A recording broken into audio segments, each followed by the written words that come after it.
सत कबीर की दया अत आदरणीय गरीबदास साहिब जी की अमृतवाणी मंगलाचरण। गरीब नमो नमो सत पुरुष को नमस्कार गुरु की नहीं, सुर नर मनजन साधुआ संतो सर्वस दी नहीं। सतगुरु साहेब संत सब दंडो तुम प्रणाम, आगे पीछे मध्य हुए तिनको जहाँ कुर्बान। नराकार निर्विषम काल जाल व बंधनम, निर्लेपम निज निर्गुणम अकल अनुबेषुंडनम। सोहम सुरति समाप्तम सकल समाना निर्तल, उज्ज्वल हिरंबर हर दमम बे पर वह अथा है। वार पार नहीं मध्यतम, अनाहद मंत्र सुखसलाद मंत्र, अजोख मंत्र बेसुन मंत्र, निर्वाण मंत्र थीर है। आदि मंत्र युगादि मंत्र, अजल अभंगी मंत्र, सदा सत्संगी मंत्र, लौलीन मंत्र गैर गंभीर है। सोहम सुभान मंत्र, अगम अनुराग मंत्र, निर्भय अडोल मंत्र, निर्गुण निर्बंध मंत्र, निश्चल मंत्र नेक है। गैबी गुलजार मंत्र, निर्भय निराधार मंत्र, सुमृत सुकृत मंत्र, अगमी अबंच मंत्र, अदली मंत्र अलेख है। फजलम फराक मंत्र, बिन रसना गुणलाप मंत्र, झिलमिल जहूर मंत्र, सर्वंग भरपूर मंत्र, सैलान मंत्र सार है। निरंकार गर्क मंत्र, तेज पुंज परख मंत्र, अदली अबंध मंत्र, अजप्पा निरसंद मंत्र, अविगत अनहद मंत्र, दिल में दीदार है। वाणी विनोद मंत्र, आनंद असोद मंत्र, कुर्सी करार मंत्र, अनबय उचार मंत्र, उज्ज्वल मंत्र अलेख है। साहिब सतराम मंत्र, साईं निकाम मंत्र, पारक प्रकाश मंत्र, हीरंबर पुलास मंत्र, मौले मलार मंत्र, पलक बीच खलक है। कौन ब्रह्मा का पिता है, कौन विष्णु की माँ, शंकर का दादा कौन है, हमको कूदे बता। यह जानने के लिए कृपया सुनिए जगत गुरु तत्वदर्शी संत रामपाल जी महाराज के। मार्ग जोर है कोई देखो सत्संग करके, कोई देखो सत्संग करके, कोई है मुक्ति का मार्ग जोर है कोई देखो। सत्संग हुआ था सम्मन के घर पे, कैसी हुई सतगुरु मेहमानी। सत्संग हुआ सम्मन के घर पे, किसी हुई सतगुरु मेहमानी। अन्न नहीं था प्रसाद को तब चोरी करन की ठानी। अन्न नहीं था प्रसाद को तब चोरी करन की ठानी। सतगुरु सेवा कारण लई स्वयं लड़के की प्राणी। सतगुरु सेवा कारण लई स्वयं लड़के की प्राणी। भगत वो पाला जीत गए जो ओए आश्रय सतगुरु के, जो ओए आश्रय सतगुरु के, जो हुए आश्रय सतगुरु के। मुक्ति का मार्ग जोर है कोई देखो सत्संग करके, कोई देखो सत्संग करके, कोई है मुक्ति का मार्ग जोर है कोई। मान गुमान छोड़ मेरे मनवा, तत्व भेद तब दर्शे। ये मान गुमान छोड़ मेरे मनवा, तत्व भेद तब दर्शे। प्रेम भाव सतगुरु में हो जा, सब सहज है अमृत बरसे। प्रेम भाव जब सतगुरु में होवे, सहज है अमृत बरसे। जिन सार शब्द पाया नहीं वो, सतलोक जानन तरसे। जिन सार शब्द पाया नहीं वो, सतलोक जानन तरसे। राम पाल मुक्ति को पाले, हरदम सतगुरु नाम सुमर के। हरदम सतगुरु नाम सुमर के, हरदम सतगुरु नाम सुमर के। मुक्ति का मार्ग जोर है कोई देखो सत्संग करके, कोई देखो सत्संग करके, कोई सत्संग करके मुक्ति का मार्ग जोर है। देखो सत्संग करे के सत्साहिब। पहले तो गरुड़ जी ही नहीं मान रहे थे प्रभु की वाणी को। पुण्यात्मा, आज वही सिलसिला पुनः शुरू हो रहा है। प्रथम बार हम किसी को बताते हैं तो कतई नहीं मानता, बिल्कुल हमारी बात को असत्य कहता है। फिर ध्यान से सुनता है, प्रमाण देखता है, फिर दांतों तले उंगली दबा लेता है और हमारा अनुयायी हो जाता है। फिर कहता है, भगवान यो ज्ञान तो मुझे कभी नहीं सुना। मैं राधा स्वामी सत्संग में जा लिया, धन धन सतगुरु का जा लिया, निरंकारियों के भी जा लिया, बालेश्वर जिया के भी जा लिया, सतपाल जी के भी देखा, जय गुरुदेव भी सारा देख लिया। भगवान ये ज्ञान तो हमने आज तक कभी नहीं मिला। ऐसे ही सतयुग में परमेश्वर आए थे, उस समय गरुड़ जी से मिले थे। पहले गरुड़ जी ना माने, फिर गरुड़ को समझाया, पूरा ज्ञान समझाया और पूरी सतिथि से अवगत कराया, फिर माने गरुड़ जी। पहले अपने आप को बहुत ज्ञानी मानता इंसान, जिसने जहां तक का ज्ञान प्राप्त है। उसके बाद गरुड़ जी समझाता है अन्यों को, फिर वो मानते ना। ब्रह्मा विष्णु महेश नहीं मान रहे। फिर जब उनके सामने प्रमाण लाके रख दिया, फिर बोले ये तो हाथ परमेश्वर का है, ये तो परमेश्वर के हाथ में भाई। यानी ऐसा सबकी स्थिति ऐसी है, क्योंकि वो भी प्राणी है। ब्रह्मा विष्णु महेश भी एक जीव है आप जैसे ही, लेकिन वो पुण्य कर्मी ज्यादा थे, उनमें शक्ति ज्यादा होगी। उन्हीं की शक्ति उन्हीं को देखकर प्रधान बना दिया। अब यहाँ कोई मंत्री बना है, मुख्यमंत्री बना है, राजा बना, उसी की कमाई से उसको उठाकर वहां बैठा दिया उसके संस्कार में। आगे भविष्य की तैयारी नहीं है, तो दोनों जीरो हैं। हाँ, जब तक उन इस पद पर है, उनके पास पावर है, फिर वो कुछ नहीं है। बैटरी डिस्चार्ज होने के बाद जैसे चींटी की पंख कट जाती हैं, जब पंख है तब तक वो उड़ती है, और पंख खत्म हो जाती हैं, उसका समय है, फिर वो चींटी की चींटी होती है। ऐसे फिर ये जब इनकी सारी कमाई समाप्त हो जाएगी, तो ये भी आप जैसे जीव ही है। और ये जीव की वही वृत्ति है कि अपनी हार माननी नहीं, और परमात्मा की वृत्ति है हार मना के छोड़ देगा। परमात्मा उसी को पसंद करता है जो हार जाता है। रावण नहीं माना था, रावण की दुर्गति हुई। जो हार जाता है, जो समर्पण कर देता है, उसी की मदद प्रभु करता है। जैसे द्रौपदी को पहले अहम था कि मेरे पांचों पांडव कृष्ण जैसे भगवान मेरे साथ हैं, क्या मेरा कुछ नहीं, ये नहीं हो सकता। जब उसने ये सारा समाज छोड़ दिया कि तेरा कोई साथी नहीं है, उसका चीर उतारा जा रहा था, नग्न कर रहे थे, सब संसार को भूल के परमेश्वर याद किया था, और तब उसी के किए हुए प्रतिफल से उसको उभारा हुआ था। तो इसी प्रकार जब हम संसार को छोड़ करके प्रभु में आस्था समर्पण करते हैं, तब वो साथ हो जाता है। जोगजीत परमात्मा सतयुग में नाना रूप बनाकर आते हैं, नाना नामों से आते हैं। सत्सुकृत नाम से आए, फिर अन्य किसी नाम से कहीं प्रकट हो जाते हैं, और 20, 30, 50 वर्ष वहां रहते हैं। उनको कोई पता सता भी नहीं जानता ये कौन है, कहां से संत थे, और फिर वो निकल चले जाते हैं। तो ऐसे जोगजीत नाम से, योग संतायन रूप से नाम से प्रभु आए थे। और गरुड़ जी में भक्ति बीच पड़ चुका था। पहले वो शिव की भक्ति की, उसमें उसने अपने गुरुदेव के साथ लापरवाही की, बदतमीजी की, तो उसको सजा मिली। 1 लाख वर्ष तक यम के दूत लोक में रहा।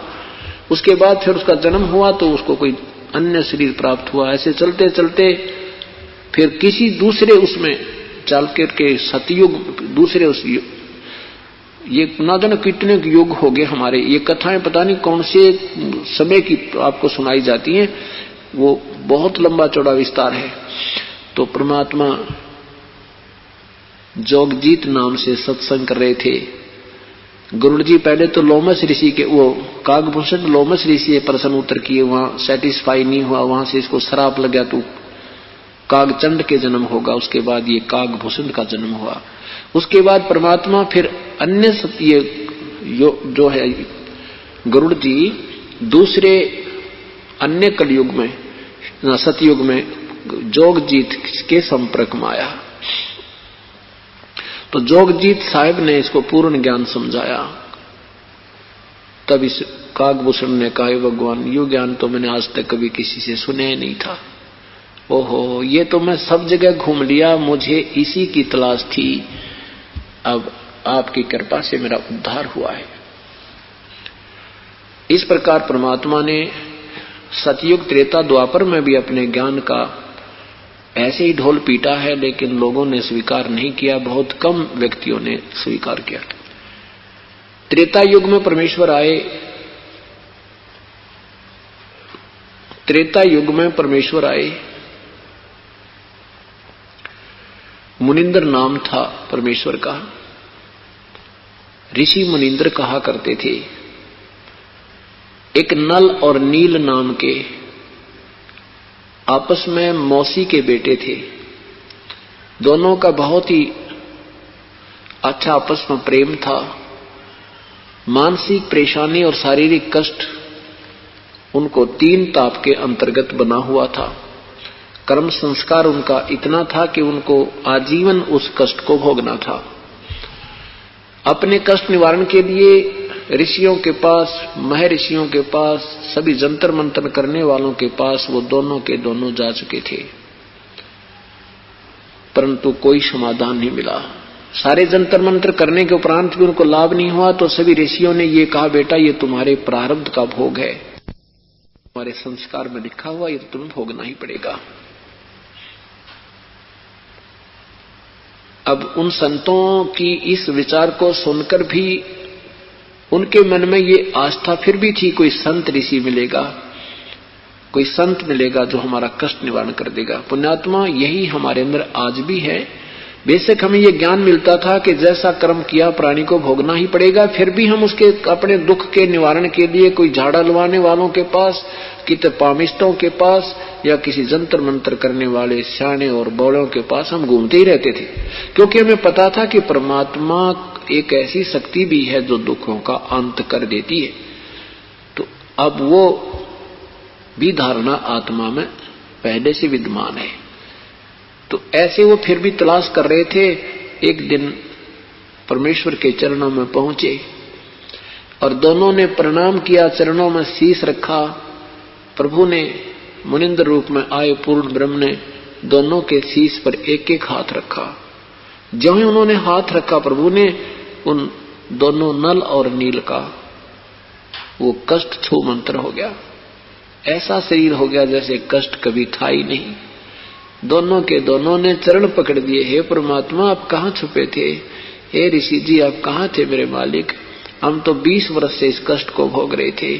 सभी ऋषियों ने, महर्षियों ने ये कह दिया था कि तुम्हारा ये मृत्यु के साथ ही समाप्त होगा और कोई विकल्प नहीं है। तब परमात्मा बताते हैं, तुम कौन राम का जपते जापम, तात कटे न तीनों तापम। तुम किन भगवानों की भक्ति करते हो जिससे तुम्हारे 3 ताप भी विनाश नहीं हो सकते। ये तुम्हारा 3 ताप के अंतर्गत के कारण, 3 ताप यानी जैसे पिछले जन्म में तुम्हें कोई गलती की थी, किसी देव ने तुम्हें श्राप दे रखा था, अब तुम्हारे प्रारब्ध में ये लिखा गया था। ये पूर्ण संत के बिना ये समाप्त नहीं हो सकता, पूर्ण परमात्मा के उपासक बिना। अब अपने आप को गुप्त करके परमात्मा वहां कह रहे हैं कि मैं उसी का नुमाइंदा बनकर आया हूं। अब जो दुख दूर हो गया तो कुछ भी कहे वही मानना होगा कि हाँ प्रभु बिल्कुल सही मेरे दाता, इस संसार पर कोई संत नहीं है, कोई ऋषि नहीं है, आप पूर्ण ब्रह्म हो, आप सर्वशक्तिमान हो। कहा बेटा ये तो एक फर्स्ट एड की है तुम्हारी, अभी तो ना जाने कितने कष्ट और तुम्हारे जीवन में हैं, उनके लिए मैं विधि बताऊंगा, ऐसे आप कीजिएगा, आपका इस जीवन में भी आनंद कल्याण होगा और मृत्यु के उपरांत आप सतलोक से ले जाओगे, फिर कभी जन्म मृत्यु नहीं होगी। अब तो कहना ही क्या था, दोनों ने उपदेश ले लिया और कहा बेटा यहाँ सेवा करना, बर्तनों की सफाई, बर्तन साफ करना और जितना भी हो सके अपने शारीरिक सेवा करना। इस मिट्टी को लगा दो भगवान के चरणों में, इसका कुछ नहीं बनना, इस मिट्टी का ये 5 तत्वों का पुतला फूंक दिया जाएगा। अब इस मिट्टी से कुछ लाभ लेना है तो समर्पण कर दो, सिर धर पाओ। और जैसे कोई बुजुर्ग हैं, सत्संग में आते हैं, अपाहिज हैं, उनकी सेवा करा करो बेटा, उनके कपड़े धो दे, बर्तन साफ करे, बुजुर्गों के, वृद्धों के हैं, ऐसी ये सेवा होती है। तो उन्होंने गुरुदेव की आज्ञा, उनको तो था, कहते हैं ना, जैसे सुना करते थे भाई ये तो प्रारब्ध का कर्म है, ये तो भोगना पड़ेगा, भाई आगे भक्ति करो, आगे तुम्हें कष्ट नहीं होंगे। तो परमात्मा परमेश्वर हमें ये ज्ञान देते हैं, जैसे किसी के पैर में कांटा लगा हो और कांटा निकले नहीं, कोई कहे कांटा तो निकलेगा नहीं, जूता पहन ले आगे कांटे नहीं लगेंगे, तो जूता, कांटा लगे पैर में जूता पहना नहीं जा सकता। कांटा निकले और इस डर से जूता पहने भगवान कहीं फेर ना लग जा, तो वो जूता सुहावे, कांटा लगे पैर में जूता सुहा नहीं सकता, उसको पहन नहीं सकता कोई। तो परमात्मा ने वो कांटा निकाला और कहा बेटा अगर आगे गलती कर दोगे तो तुम्हें ये भयंकर कष्ट फिर भी हो सकता है। इस डर से फिर राम नाम का जूता मर्यादावत पहन लिया। जो गुरुदेव ने आदेश दिया था ऐसे सेवा करनी दोनों ने शुरू कर दी, बहुत प्यार से। कोई नो के ना भी धो लूंगा, मैं इतना वृद्ध नहीं हूं, तो भी उससे हाथ जोड़कर नहीं हम सेवा कर देंगे, हम तो आपके बच्चे हैं, ऐसे ले जाएं। और वो थे इतने मोटे दिमाग के, क्योंकि कंटिन्यूस ज्यादा दर्द दुख रहने से दिमाग में, उनके माइंड में ऐसा कुछ मोटापन सा हो गया था, भोले भाले से हो गए थे वे। तो उस दिन में सत्संग सुनते, फिर उसके बाद सत्संग के बाद सेवा करने के लिए दरियाओं के पास बर्तन ले जाते, साफ करने के लिए कपड़े ले जाते उन रोगियों के और वृद्धों के, भक्तों के। और वहां पहले साबुन तो थे नहीं, पहले पानी में भिगोया करते थे काफी समय ताकि वो मैल छोड़ दे, पात्रों को भी, बर्तनों को भी, कपड़ों को भी। तो ऐसे वो दरिया के किनारे पर जाकर के थोड़ा पानी जहां होता था वहां बर्तन उनको डबो देते थे, भिगो देते थे, बर्तनों को भी, कपड़ों को भी, और बैठ जाते वृक्ष के नीचे और सत्संग में सुने हुई बातों पर विचार विमर्श करते थे। आज सतगुरुदेव ने ऐसे बताया, ओहो बिल्कुल ऐसा ज्ञान तो भाई कहीं सुना नहीं। नील, अरे भाई ज्ञान क्या, हम कितने दुखी थे, देख प्रभु ने हाथ रखा था और हम स्वस्थ हो गए। याद आते हैं वो दिन, तो सबकी आती हैं। अभी डर लगता है भगवान, ऐसा भयंकर पीड़ा थी अपने को, हम कहाँ चैन से बैठ सकते थे, सारा दिन सारी रात कराहते रहते थे। वो बातें करने लग जाते, उधर से वो बर्तन कोई दरिया में बह जाता, कोई कपड़ा बह जाता, उनको ध्यान नहीं रहता। शेष बचे कपड़ों और बर्तनों को धो धा के वो यूं का त्यों साफ करके और वहां टांग देते, छांट दो अपना अपना। अब वो भक्त जाते, उनका किसी का लंगोटा नहीं, किसी का लोटा नहीं, किसी का कमीज नहीं, तो किसी की धोती नहीं। वो कहते भाई हमारी धोती कहाँ गई? वो कहता मेरा एक पानी का पात्र था, वो पता नहीं कहाँ गया। नल नील कहते नहीं जी हम तो सारे ही ले आए हैं, वहां नहीं छोड़ कर आए एक भी। अब वो कहने लगे भगत जी हम तो ऐसे ऐसे, बताओ यहाँ 5-10 दिन हमने रुकना है, कहाँ रोज धोती लाएंगे, कहाँ से लोटे लाएंगे।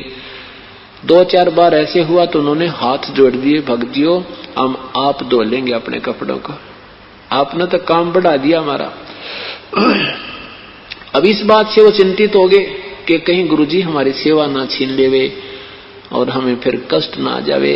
उनसे हाथ जोड़ें, पैर पकड़ें, आगे से नहीं हम एक भी बर्तन खूने देंगे, अच्छी तरह लाया करेंगे। फिर वही क्रिया होगी। अंत में सभी भक्तों ने गुरुदेव से प्रार्थना की, गुरुजी अपने आपके सेवक हैं तो बड़े श्रद्धालु, पर ऐसे ऐसे हमारे साथ बात बन जाती है और इनको पता नहीं होता, इनका दोष भी नहीं है। अब परमात्मा, उन्होंने सोचा नल और नील ने कहीं प्रभु ये ना कह दे कि तुम मत सेवा किया करो और हमारे या सेवा छिन जा, हमारी कमाई ना बने। इस डर से पहले ही चरणों में गिर गए, प्रभु हमारी सेवा ना छीनना मेरे दाता, आगे बिल्कुल सावधान रहेंगे। कान पकड़ के दोनों खड़े हो गए, रोने लग गया, आंखों में आंसू भर आए। और भगत कहने लगे जी हर बार ऐसे ही ड्रामा करते हैं, ये हमने बहुत बार कह लिया और ये इनके विवश, ये बस की बात नहीं बेचारों के। तो परमेश्वर ने दोनों तरफ की बात सुनकर कहा भाई कोई बात नहीं, सेवा करो बेटा, पर आज से मैं तुम्हें आशीर्वाद देता हूं, तुम्हारे हाथ से कोई बर्तन, लोहा, पत्थर, कुछ भी, कपड़ा किसी प्रकार का भी क्यों ना हो, पानी में तैरता रहेगा, डूबेगा नहीं। अब वो कपड़े धोने जाते हैं, बर्तन लेकर जाते हैं, पानी का बर्तन भरकर पानी पर रख देते हैं, कांसी के बेले को, पात्र, कांसी का पात्र कभी नहीं ठहर सकता पानी पर, चाहे कितना भरकर रख दो, चाहे खाली भी रख दो। तो वो ऊपर रख देते तो भी ऊपर तैरता रहता। ऐसे कोई पत्थर भी, जैसे कोई ईंट रख देते, पत्थर रख देते, वो भी तैरता रहता। तो वो समस्या हल होगी कि वो सेवा करते थे तो पात्र गुम हो जाते थे, कपड़े वो फिर पानी में वहीं रहते थे, तैरते रहते थे, डूबते नहीं थे और बहते नहीं थे। इस प्रकार परमात्मा अपने हंसों के कल्याण करने के लिए समय समय पर आते रहे। यदि परमेश्वर नहीं आते तो यहाँ परमात्मा की आस्था बिल्कुल समाप्त हो जाती। काल तो चाहता है कि भक्तिहीन हो जाएं, इनकी अश्रद्धा हो जाए प्रभु में, लेकिन परमात्मा पूर्ण ब्रह्म होने नहीं देता। अब धीरे धीरे आपको तत्व ज्ञान होगा, जब पता चलेगा कि ये कहानी क्या थी, ये कौन है ये सब खेल करने वाला।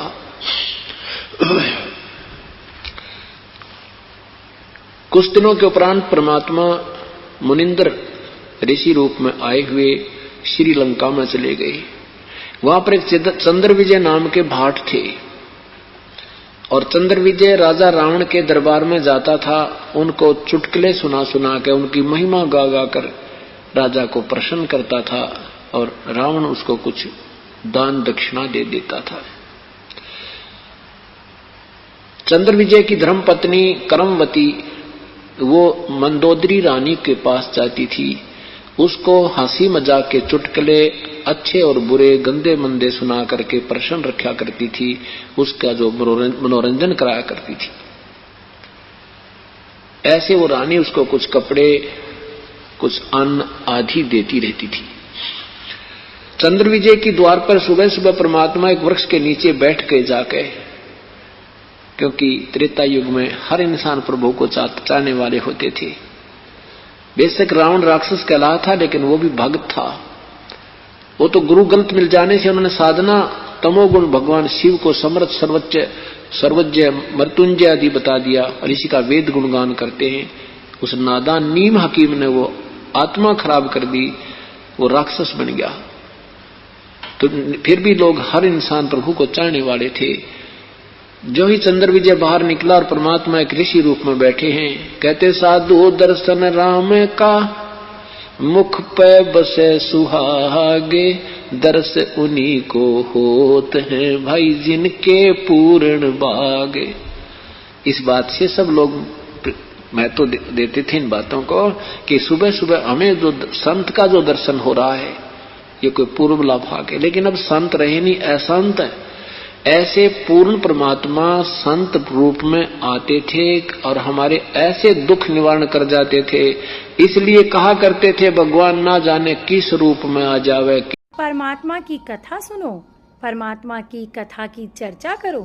इसके अतिरिक्त जो भी बातें करते हो सुनते हो वह सब व्यर्थ है। ऐसे ही आध्यात्मिक वीडियो देखने के लिए हमारे चैनल विश्व विजेता संत रामपाल जी महाराज को